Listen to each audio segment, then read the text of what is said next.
So the objective of this paper within the resilience framework that we're all quite familiar with now is to analyze farm and regional resilience using agent-based simulations. So here we're talking about the resilience of what, the resilience to what, and what resilience capacities. I did not mark it, but we would be operating in farm demographics. So the motivation for this paper is that there's a current farm demographic, farm structural change going on, which has concerned EU policymakers. So the farm numbers are decreasing and the farm sizes are increasing. This has then spawned a whole set of policies and movement towards farm generational renewal, which the EU defines as not only the goal of reducing the average age of farmers, but also empowering a new generation of farmers. Since 2007, 18.3 billion euros have been dedicated taxpayer money to these generational renewal policies, and yet there are a lack of tools for ex-ante generational renewal policy assessments. And within this body of policy and focus, there's a predominant focus on the family farm model, despite the fact that non-family farms and farms which rely on hired labor are farming an increasing amount of land in Europe. So the relevant literature on this topic, you have farm generational family farms, a lot of work on the concept of European farms being family farms. You have some people who have done work on how the cap excludes large farms, how the cap affects hired labor, and also the family labor versus hired labor. So all of these conversations about farm demographics and the labor, but you're really missing some focus on the generational renewal of a diverse European farm system, which is where we step in and have adapted Agripolis, which is the agricultural policy simulator. It's an agent-based model which can be used to observe and analyze the effects of structural change and policies in a specific farming region in Europe over time. And some technical information about the model is that the agents are heterogeneous farms, and the inputs are all calibrated to the data of a specific farming region. The decision-making of the model is profit and income maximization, and the farms interact on the markets, and there are some random variables that are also assigned at initialization.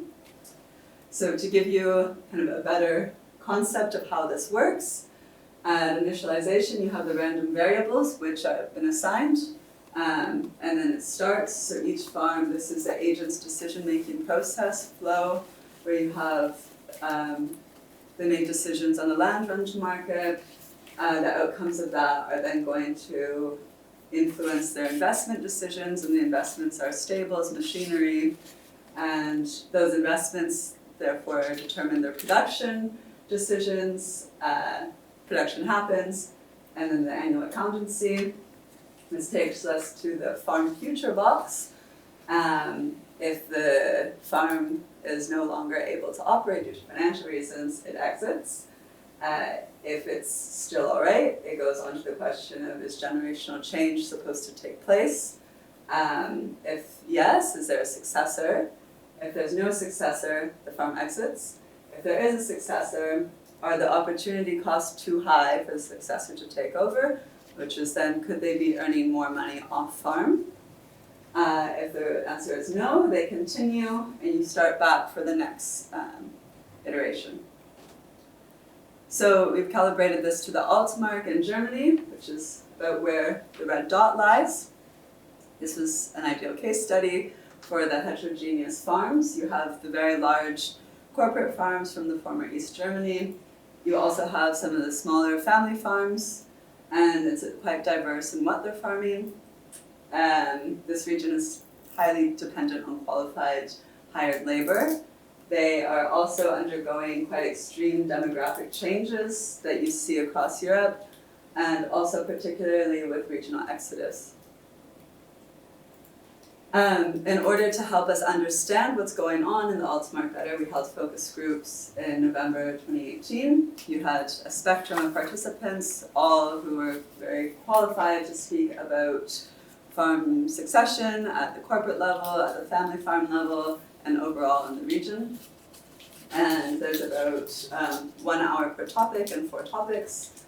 And what we found was really just kept reoccurring coming up was that there's a large difficulty in attracting workers to the sector, but also the region.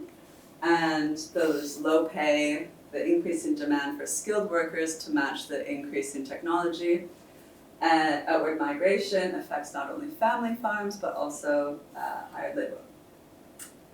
So taking these factors into account and also matching this with what Eurostats and other statistical agencies identify as variables for farm generational renewal, we extended the model where you're able now to determine the family farmer's age, the corporate farmer's age, the age distributions, the likelihood of whether there will be a successor or not, how long they will farm for, and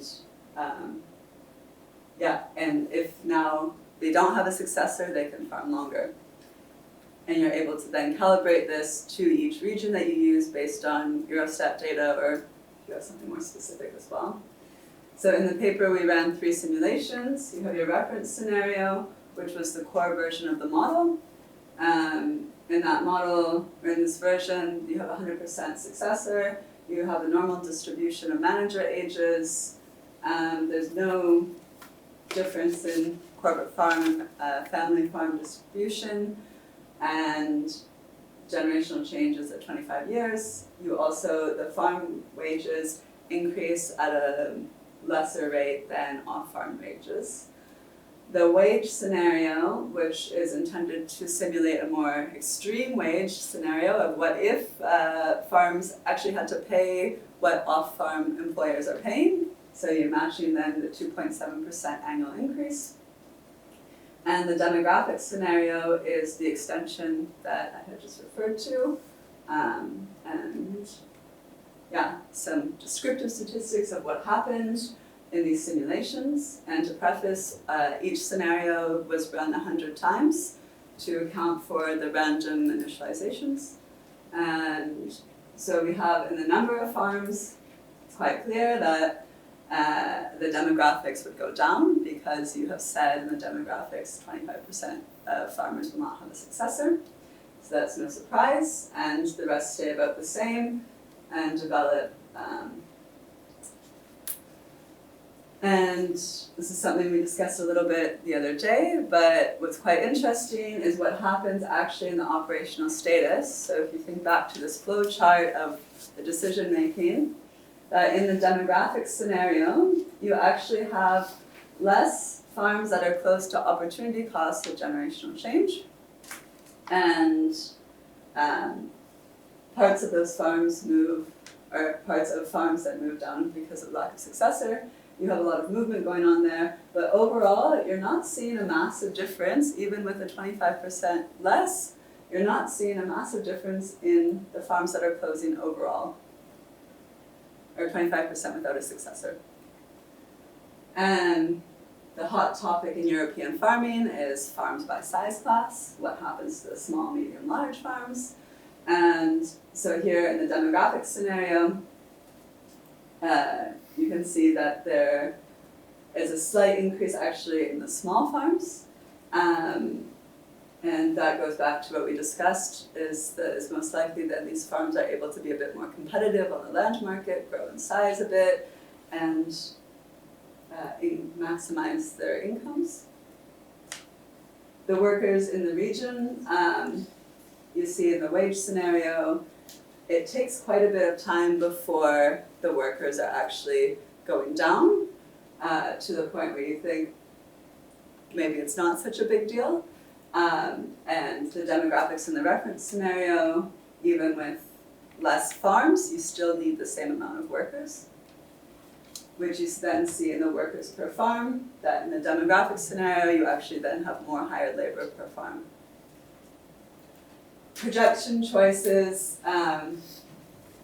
it's really a slight difference that you see. I think nothing earth-shaking, but in what would be considered a bit more labor-intensive production, so with the bovine, you see a slight decrease in the wage scenario as labor is becoming more expensive. You think, do I want those cows? And then you have an increase, slight, in less labor-intensive. So what does all this say about resilience in the Altmark? So for the robustness, what you see with the wage scenario is that the region withstands about 8 years before there's any change. So it's quite robust that it's able to withstand the shock of an increasing price of labor. And that even within the face of the demographic changes and that a successor, the production levels remain in the region. So once again, that demonstrates robustness. So the adaptation of the individual farm level, that you see that the farms in any of the scenarios that fail to adapt to the pressures of structural change, they exit. And this is, you can see in the illiquidity and opportunity cost exits. At the regional level, that the slight adaptations in production after 8 years is another example of resilience. With transformation, we've come to conclude that the model as of now is not the best to evaluate transformation, because with any model, what you put into it is what you get out of it. So unless we can say this is how some possible scenarios that a farm system in this region could transform, then the agents do not have the opportunity to make those decisions. And that is my presentation. Thank you very much.